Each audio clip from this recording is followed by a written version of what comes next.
What's up, peeps, and welcome back to Gurney's Projects. It has been a long 11, maybe even 12-month break, but we're back.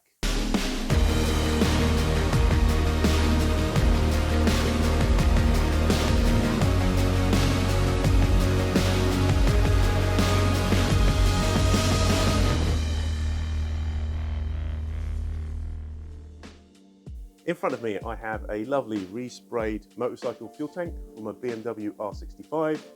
And what we're going to do is, even though it's been really nicely resprayed, the inside needs attention. Unfortunately, it's fairly rusty in there, and I want to line it.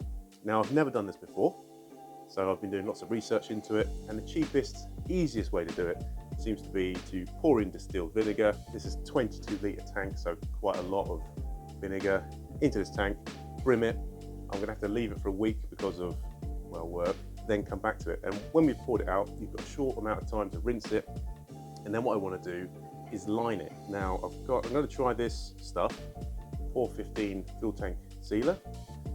There are other brands available, but after doing some research and reading some reviews, this seems like the best product for me to use as a beginner on this tank. So hopefully you'll enjoy this video and learn something as I do. So let's crack on and see if we get on. I've managed to find or dig out some bungs. Here is a small one for the petcock port, and here is a large one that I got off Amazon because I didn't have any that big, and I just bashed a couple of screws in there just so I can pull it back out. It's obviously going to have to go in the filler neck here, and I just want to be able to pop out because I have to put it in there pretty tight. There's the petcock port there, and that one fits in there quite tight as well. Very, very simple to start off with. Just going to rinse it out with some detergent and water. Here is a matching orange bucket with just some nice warm water on this cold winter early evening, and just some washing up liquid, and we'll just pour it in, swish it about, obviously put the rubber bungs in, and this will also be a really good test of how well the rubber bungs seal. Let's just see if this works. I have to put you down on the tripod so you can see what I'm doing.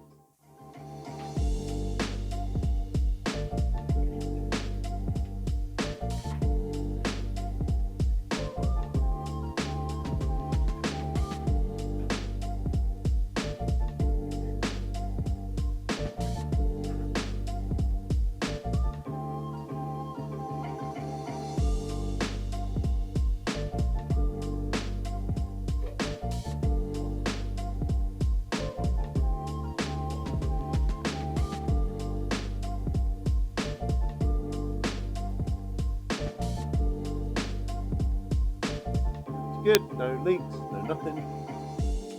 That's good. So next, we just need to whack this in and give it a good shake.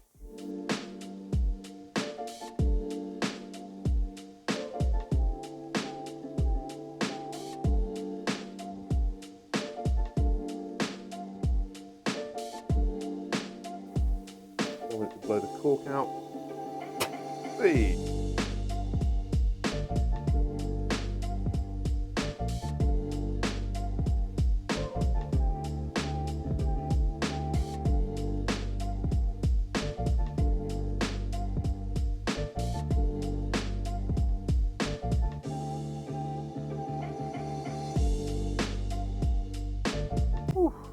Okay, so that was actually quite hard work, sloshing around loads and loads of water inside, just trying to rinse it all out.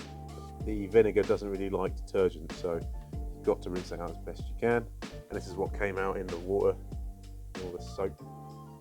Pretty gross, pretty black, pretty rusty. So that's good, rather in there than in there.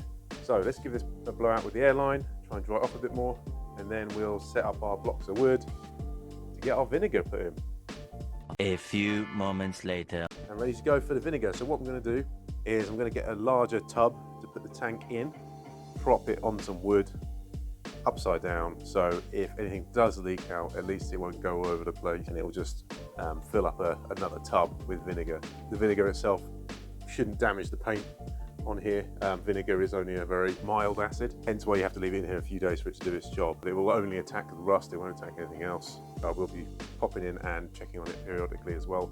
But I'm quite convinced that my rubber bungs will work fine, so it won't leak. Right, let's get that set up. So after some trial and error, I've decided to go with the fuel tank being the correct way up in the tub as opposed to upside down. The main two reasons are it seems a lot more stable like this, it doesn't want to wobble anywhere, and so with the weight in there it should be nice and sturdy. Secondly, the end of my funnel here is just too big to fit into the bottom there. The 22 litre fuel tank is sitting in a 32 litre tub, so if anything does just gush out of there, it will fill a 32 litre tank and not go over my floor. I have got just over 20 litres of vinegar here. It is distilled white vinegar, just from a sort of cash and carry foreign food shop. That should be all that we need to get this done, because I just want to fill this up, brim it to the top, and then we'll just let the magic happen basically. So with no further ado, let's just crack on and get this filled.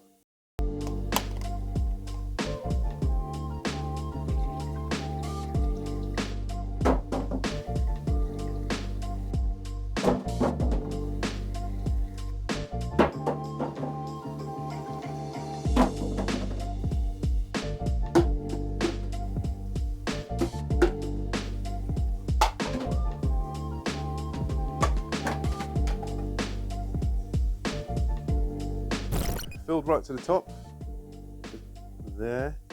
Now there will be obviously sort of air pockets in the top of this tank here and here, but apparently the fumes from the vinegar in there, which is trapped in like an air bubble, will affect the rust anyway. I'm going to leave this for a week.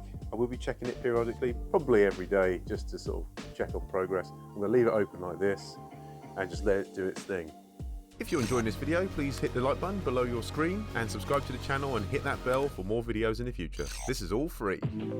You join me 1 week and a bit later. The vinegar's been doing what it needs to do. I did buy some M6 steel nuts, 200 of them, because they were dirt cheap, like £2 for 200.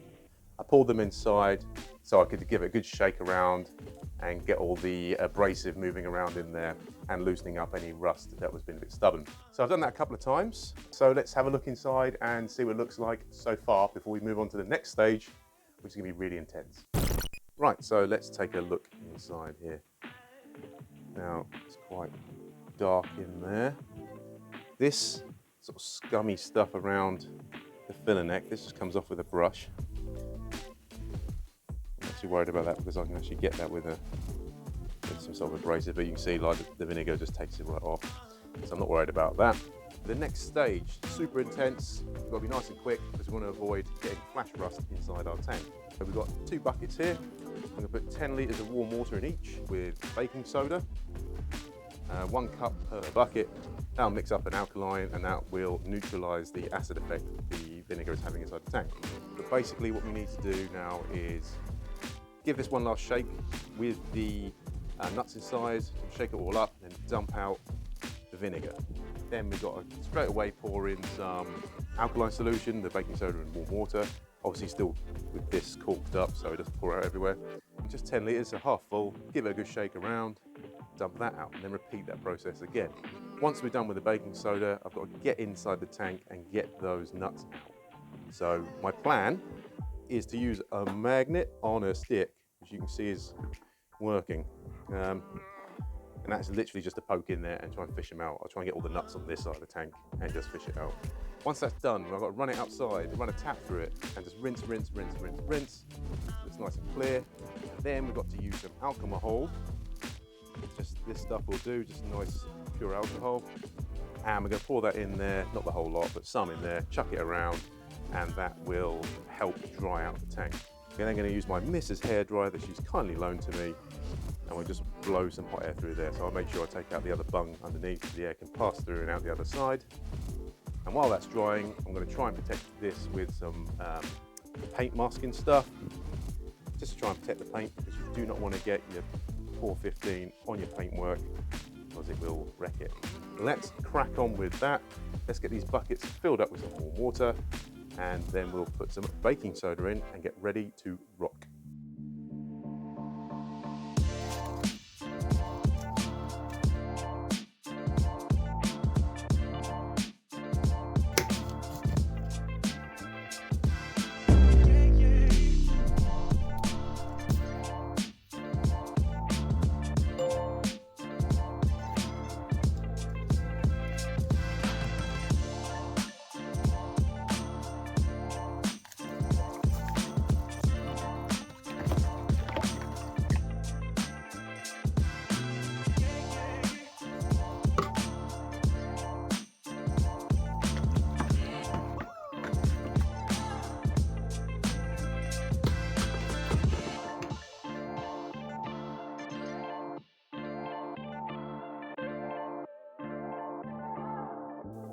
side fitting.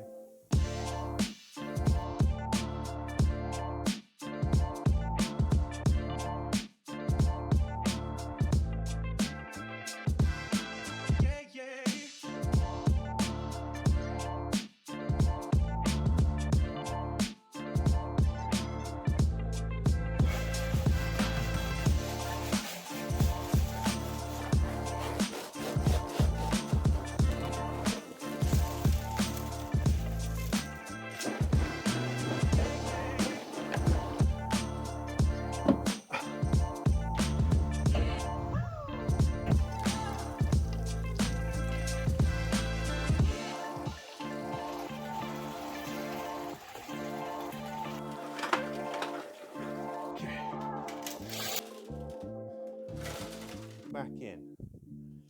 Bung.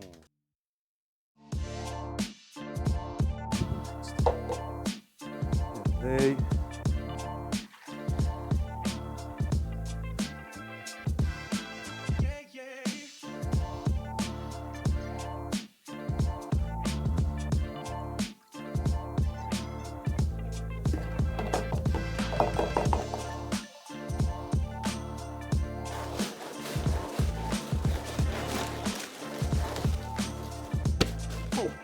Woo. Guess that fizzed.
Okay. That's the stuff that came out. Vinegar has now got a little bit of baking soda in there, but you can see the colour. And that's the second lot of baking soda that come out. So inside this tank, can you see in there? Yeah, you can see in there now, it's a lot more silver than what it was before. But we can't stop. Let's try and get these nuts out.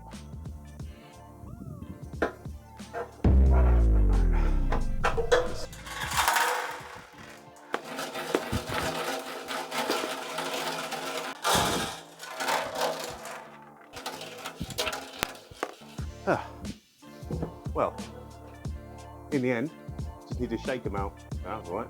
Right, now I need to go outside real quick and run some tap water through this. Okay, so what you may have worked out from how wet my glasses are, how wet the tank is now, I've now rinsed it with the hose. So next, we've got to put the alcohol in, bung it all up again, shake it all around, and that should hopefully help dry it out. And then we'll put our hairdryer on and sweat out the masking.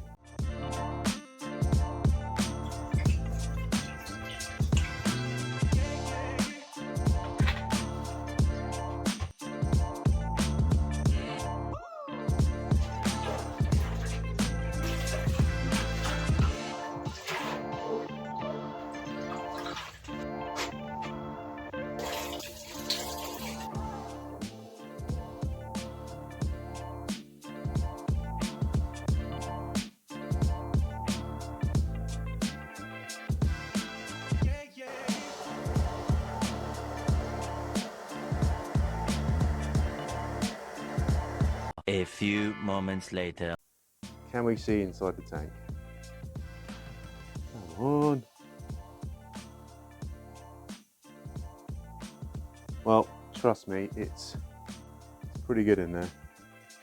There you go. I've got a silver pretty much everywhere in there.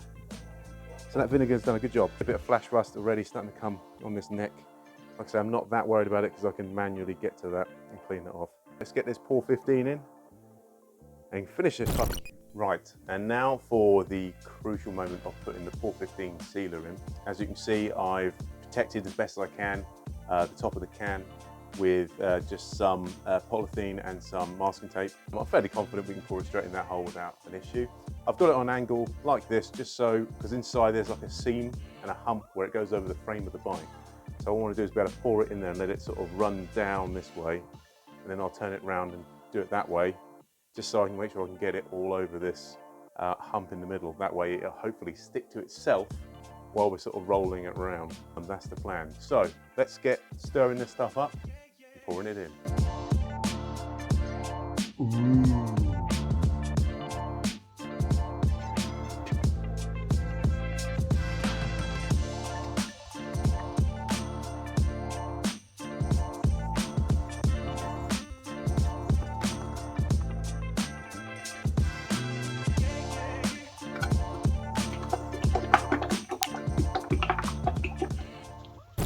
Okay, think happy thoughts, yeah?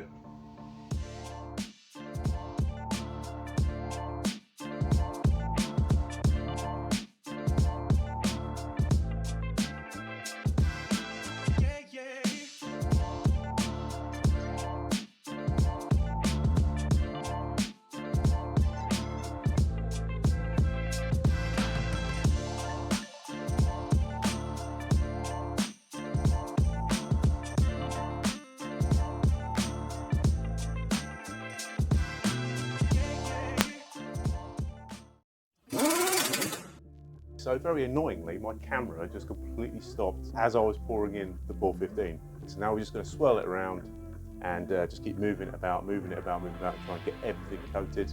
I've also got a small paintbrush because you've got the overfill sort of spout, and I'd like to try and paint that inside if I can. So if I can just dab that in the puddle at the bottom and brush it inside and coat it. So let's do that, and then we'll show you the end result.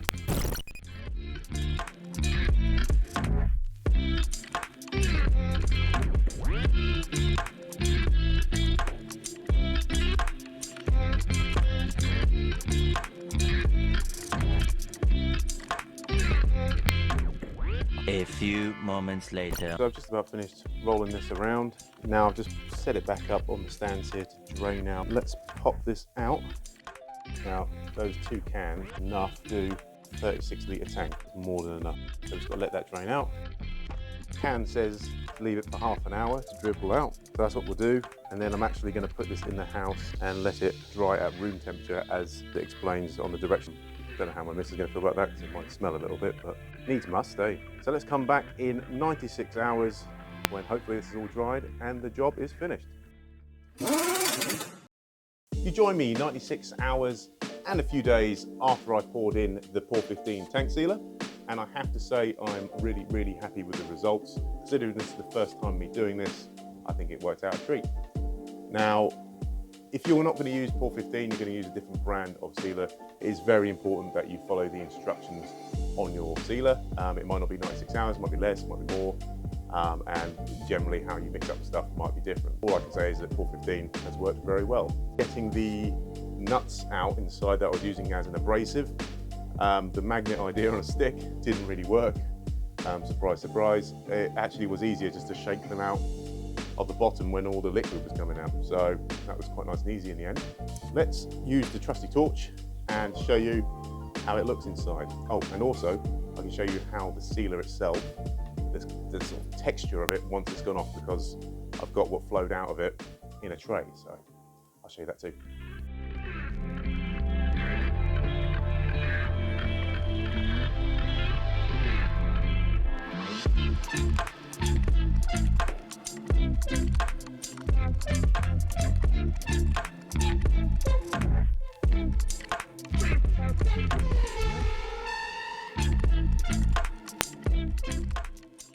This is basically an old paint tray that I used to capture all the excess liquid that needed to be poured out, and this is it gone off. Now, it's a bit of weird stuff. You can see it's flexible.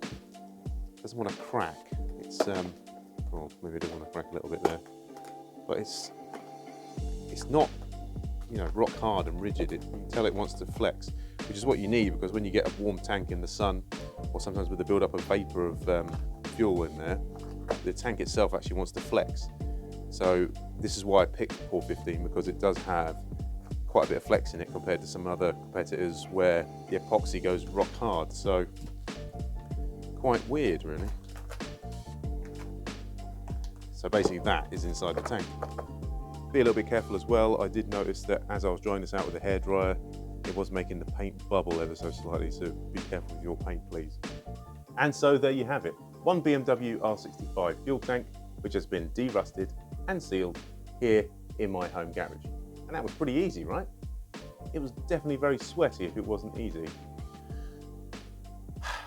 Anyway, one point I really want to make and push home is please protect your paintwork.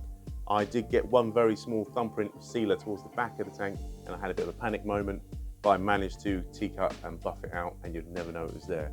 So please be careful with your paint if you've got a nice painted can like I have. So this is really part one of the builds that are going to be happening on the R65. It is an ongoing project, as well as my other vehicles and other various projects I'm going to be doing around the house. So if you want to follow me on my journey through all these projects, please make sure you subscribe to the channel.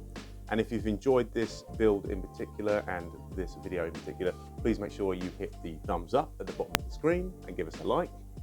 And remember, if it's broken, fix it. And if you need one, make one. I'll see you next time, guys. You take care.